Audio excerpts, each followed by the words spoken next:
détail, au détail. L'amour menaçant, c'est ce Cupidon en marbre, potelé comme un enfant.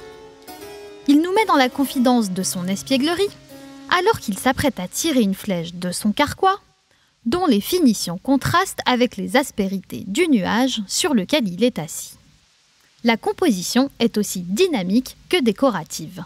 La torsion du corps rappelle le style rocaille en vogue au XVIIIe siècle, mais le rendu ferme et idéalisé des chairs annonce déjà le goût néoclassique à venir.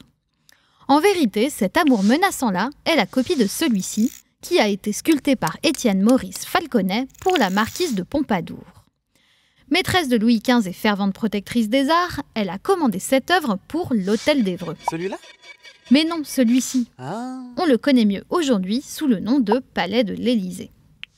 Succès instantané, l'œuvre sera reproduite en nombreux exemplaires, en différentes tailles et matières, de la terre cuite au marbre, comme notre copie, en passant par le biscuit.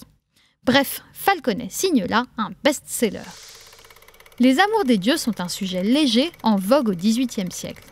Ils célèbrent l'esprit galant et sensible que la Pompadour insuffle à la cour, mais pas seulement. Derrière le badinage, l'œuvre est aussi symptomatique des Lumières, d'un siècle qui interroge le monde. Alors, comment il va le monde? Falconet d'ailleurs, au-delà d'être un artiste virtuose, est un théoricien de l'art. Il contribue même à la fameuse encyclopédie de Denis Diderot. L'amour est ici menaçant, non pas envers le spectateur, mais parce qu'il est incarné par un éternel enfant, joueur et insouciant.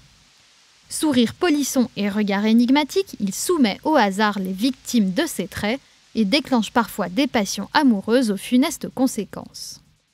Mais cette allure d'enfant n'est pas que synonyme d'inconscience.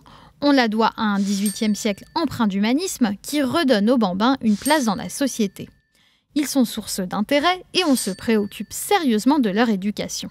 T'as fait tes devoirs? Un progrès des mœurs qui encourage même Marie-Antoinette à s'occuper de ses enfants bien plus que les précédentes reines de France.